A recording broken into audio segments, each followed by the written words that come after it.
तो प्रणाम से मित्रों को मैं नितेश गरिमा रिकॉर्डिंग स्टूडियो मुंबई और गुजरात से स्वागत करता हूं अपने इस वीडियो में। और बता दूं कि अभी हम लोग बैठे हैं गरिमा रिकॉर्डिंग स्टूडियो जो कि बोईसर में है।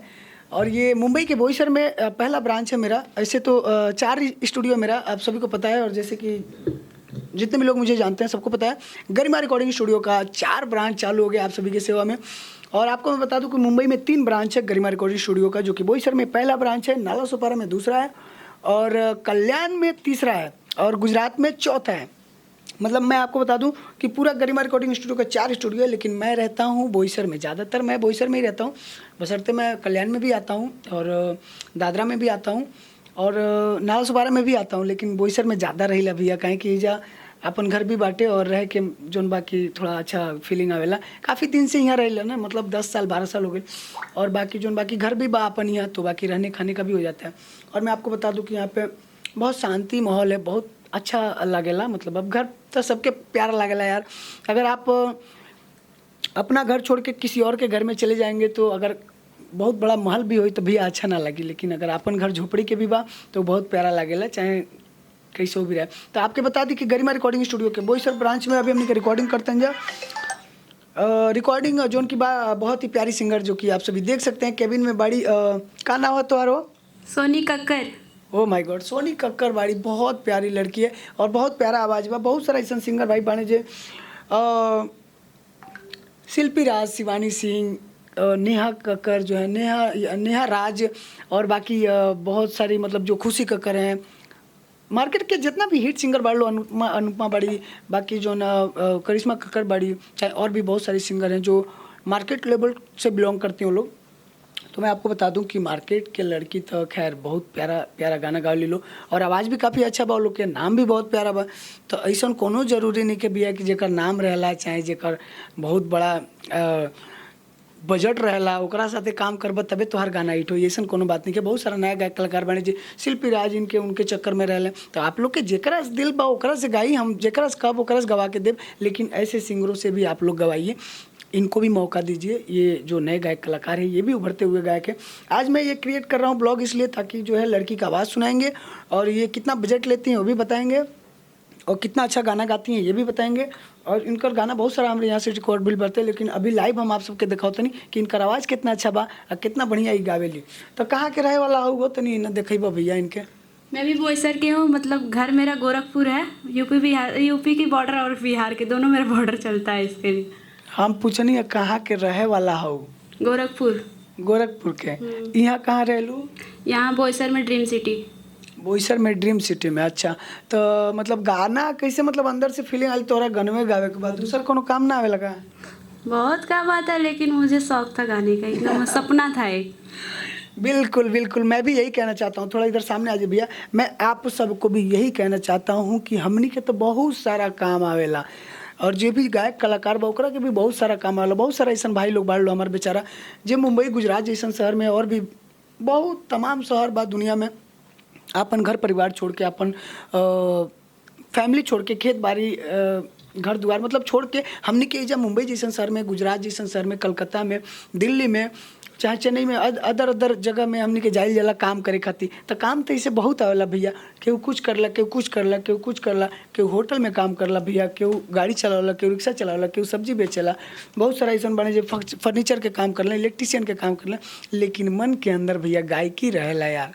आप सबके हम बता दें कि गायकी ऐसा चीज़ बा, संगीत एगो कला ऐसा चीज़ बा जे कभी अंदर से ख़त्म ना होखेला और ना ही ख़त्म होके चाहेला।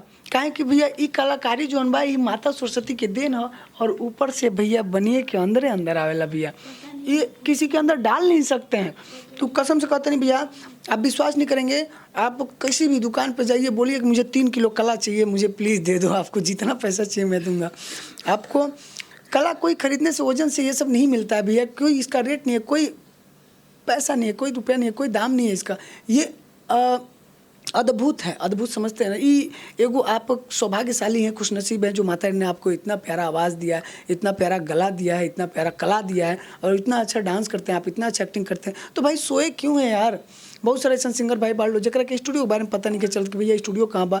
भोजपुरी, मगही, खोटा, झुमटा, अंगिका, मैथिली, गुजराती, मराठी, तेलुगु, बहुत सारा भाषा ऐसा बा, बहुत सारा भाषा गाना भी लोग गावेला, लेकिन वो लोग के स्टूडियो के बारे में पता नहीं के चलत। और हम आप सबके खातिर वीडियो बनाते रहे भैया स्टूडियो, आप लोग किसी भी स्टूडियो में जाइए, अच्छा गाइए और गाइए गाइए गाइए।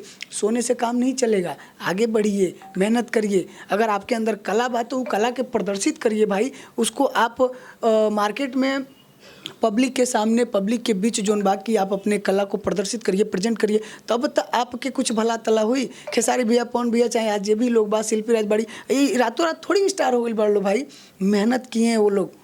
जैसे हमने की मेहनत करते हैं जब रहा वैसे आप लोग भी मेहनत करी, और ये लोग भी मेहनत कर ले बा, तब जाके आज दुनिया में इन लोग के नाम चलेला। और ये लोग के गाना बा आप लोग सुनना, हमने के डांस करने जा, घर में, शादी में, ब्याह में, कहीं भी बाजेला। लोग आज तमाम जो उनकी बात, दौलत, शोहरत, इज्जत, सब चीज़ बांटे एक कमुए के वजह से भैया। तो काम आप कोई भी करते हैं, लेकिन अगर अंदर आपके थोड़ा भी टैलेंट बा तो आप निकालियो के बाहर, बिंदास निकाली, डरी मत। बहुत लोग बारे पढ़ाई लिखाई के बारे में पूछे, भैया एक भी अक्षर पढ़ा नहीं हूँ, गाना गा पाऊंगा कि नहीं। अरे भैया गाना में पढ़ाई लिखाई के कौन महत्व है भैया। आप पढ़ाई लिखाई, जो पढ़ाई लिखाई में भी हमारे तरह के डॉक्टर बनाओगे भाई, इंजीनियर बनाओगे भाई।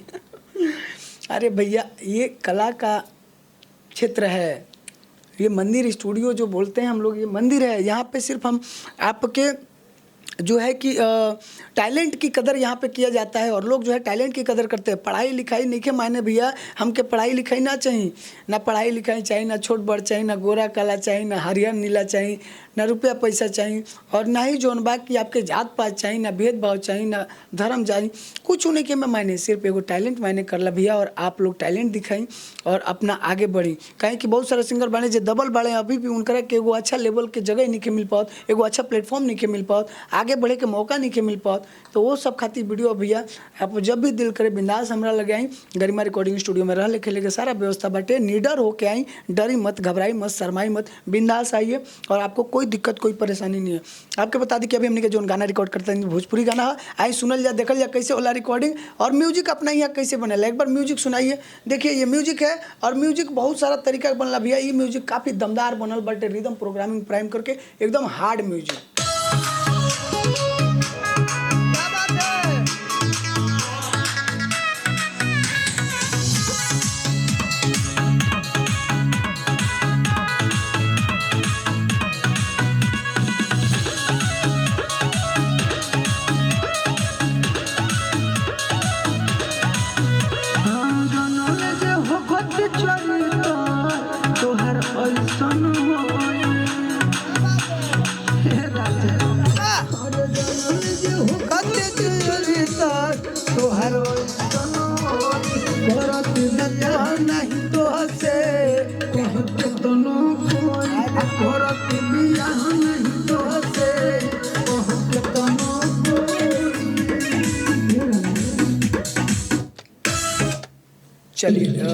चलिए अभी हम लोग लेते हैं, रिकॉर्ड करते हैं गाने को। करती बिया नहीं तो से कही, हाँ कहित केतनो कोई, मतलब चरित्र बहुत बेकार है जो है कि पति देव का, इसके लिए औरत जो है ये भाव में वियोग में बोल रही है। और देखिए लड़की कैसे गाएगी, थोड़ा पीछे भैया चलिए, चढ़ जाइए ऊपर करवाला स्टेशन पे। चलो बेटा कैसे गाओगी, थोड़ा एक बार गा के बता दो प्लीज। जनल जे रहत चरितार तोहर ऐसन होई, आ करती बियाह नहीं तो हसे कहत के तनो कोई, करती बियाह नहीं तो हसे कहत के तनो कोई। बहुत बढ़िया गुड, वेरी नाइस। आवाज़ देख सकते हैं आप, कभी आप सभी जो है कि ये लड़की का आवाज़ देख सकते हैं कितना प्यारा है। और भैया कोनो जरूरी नहीं है कि नाम यार बहुत ज़्यादा फेमस भइले से नाम गाना हिट ना होला, वो तो एगो चला धीरे धीरे मेहनत करता तो सबे हिट हुई, और बच्चा लोग भी हिट होगा, सब हिट होगा। और हमने के एगो अच्छा मार्गदर्शन देने के काम कर जाला कि आप लोग आगे बढ़ी। चलिए लेते हैं 1 2 3 4। शब्द को याद करके गाइए बिल्कुल भी। अरे जनल जे रहत चरितार तो हर ऐसे होई,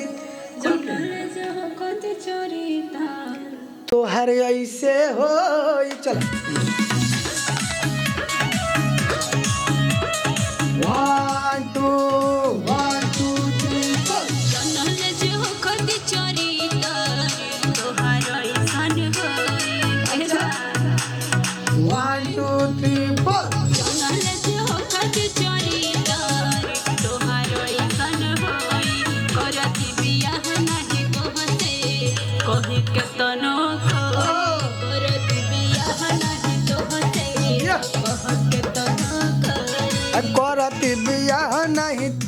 से कही के तनो कोई। चलिए बहुत बढ़िया है। हाँ हाँ साइड में करवा देते हैं, साइड में करवा देते हैं, 1 मिनट रुक जाइए। हेलो बोली चलो है। चलिए देखते हैं अभी जो हम लोग रिकॉर्ड किए वो कितना प्यारा हुआ है और कितना प्यारा वोकल है, कितना प्यारा वॉइस है सोनी का। और सुनेंगे हम लोग म्यूजिक के ऊपर, आप लोग बने रहिए वीडियो के ऊपर। बहुत सारा सिंगर भैया वाणिज्य के सुर ताल के बारे में जानकारी इनके भैया, सुर ताल सही से नहीं गा पाते हैं, सुर ना पकड़े वाला उनके, सुर नहीं बढ़िया से लगा पाए वाले, लेकिन मेहनत करी लोग आप लोग तनिषा। और वो सब स्टार्टिंग पीरियड में दिक्कत होला भैया, पहली बार दूसरी बार गई ना तब तनी मन दिक्कत हो, कहीं भी आदमी जाएगा तो दिक्कत होगा यार, पहली बार क्यों टेंशन लेते हैं आप लोग। लेकिन यहाँ तो भैया आपके एकदम घर जैसन फीलिंग बा, हम आपके छोट भाई हैं भाई, टेंशन नहीं खेले लेगा। सुनल जा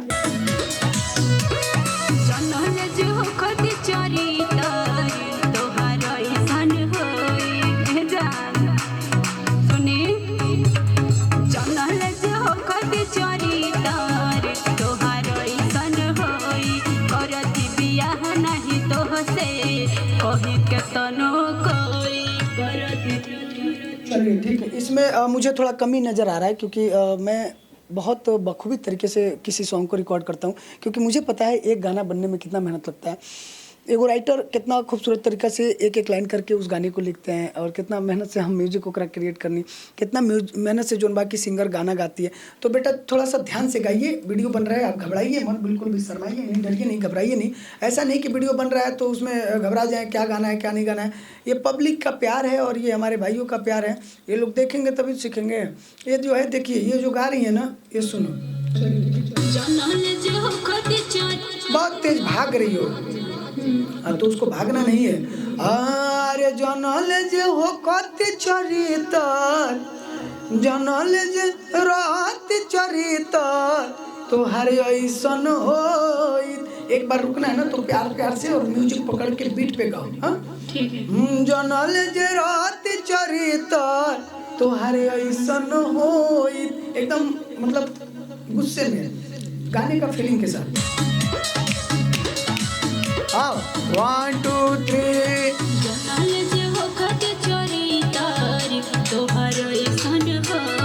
बहुत बढ़िया। 1 2 3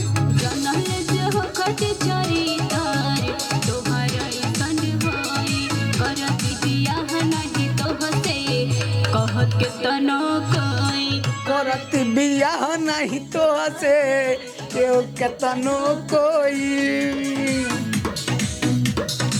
ना ना ना अरे ना ना ना ना ना गाना गोरिया बड़ी पछतैबू, ना ना ना ना ना गोरिया बड़ी पछतैबू। याद जदि प्यार हमारा हमें नहीं पैबू, याद जब प्यार हमारा हमें नहीं पैबू। चलिए बहुत बढ़िया है। और ऐसे ही होती है गाने की रिकॉर्डिंग। और ये भोजपुरी गाना है, बाकी मगही भी बाटे, भोजपुरी ज़्यादातर हमने के करनी जा, काहे कि यूपी बिहार के लोग रहे वाला है जा भाई, यूपी बिहार झारखंड सब अपनी के गाँव है। आपके बता दें कि यारा, बलिया, बक्सर, सिवान, छपरा, हाजीपुर, गढ़नी, मोतिहारी, दरभंगा, गोरखपुर, देवरिया, सलेमपुर, भटनी, भाट, परानी, नरकटियागंज, बेतिया, सिवान, बहुत सारा मतलब जो जिला बाटे अपन यूपी बिहार के, इतना दूर दूर से लोग आवेला मुंबई में कमाए खातिर। कल्याण में कहीं रहला, थाना में कहीं रहला, कुर्ला में कोई रहता है, और बहुत सारे लोग कांदिवली, बोरीवली, मलार, गोरेगांव, जोगेश्वरी, अंधेरी, बिले पाले, सांता क्रूज वगैरह में रह रहे हैं। बाकी बोईसर में रहते हैं, धानू में रहते हैं, वानगांव में रहते हैं, उमरगांव में रहते हैं, चाहे वापी, सूरत, मतलब कहीं से भी आप हैं, बिंदास आइए, आपको रहने खाने की सारी सुविधा है, कोई दिक्कत नहीं होगा। हमारे रहते आप एकदम निश्चिंत रहिए, डरिए नहीं, घबराइए नहीं, शर्माइए नहीं। और मैं आपको बता दूं कि वीडियो बहुत ज़्यादा बड़ा हो जाता है, इसके लिए मैं अब बंद करना चाहूँगा। और मैं आपको बता दूं कि नई नई जो लड़कियां हैं, नए नए जो गायक हैं, उनको भी आप लोग सपोर्ट करिए, उनको भी आगे बढ़ने का मौका दीजिए, क्योंकि बहुत मेहनत करते हैं वो लोग भी अपने आप को प्रदर्शित करने के लिए। खाली एक ही आदमी के प्यार आशीर्वाद दे बोलो तो कैसे काम चले यार, सबके प्यार आशीर्वाद डालो। दुनिया में सभी अपन कला के प्रेजेंट करता है, जेके अच्छा लगे, जेकर अच्छा लगे वही के दलो। ऐसा कोनो बात नहीं कि आप सबके प्यार दब, जब बेसुरा गाओ तो ओकरा के केहू का सुनी, बाजा लगा के सुनी, जो अच्छा गाता है उसको कान में हेडफोन लगा सुने, यार क्या गा रही है, हा। तो ऐसा आप लोग भी मेहनत करिए, रियाज करिए, खूब ज़्यादा से ज़्यादा फोकस करिए अपने आप पे, तब जाके तो लोग आपके प्यार आशीर्वाद दी ना। ऐसे जितना भी गायक कलाकार भैया बने, यूपी बिहार के रहे वाला जितना भी लोग मुंबई में गुजरात में रहता, एक बार ज़रूर कॉल करिए। और आप गुजरात में आइए, मुंबई में आइए, कहीं भी हैं बिंदास आइए और खुल के आइए, डरिए नहीं। चलिए मिलता है अगले नए वीडियो के साथ, तब तक के लिए हमारे चैनल को लाइक सब्सक्राइब कर दीजिए भाई। Thank you so much, by by. By by.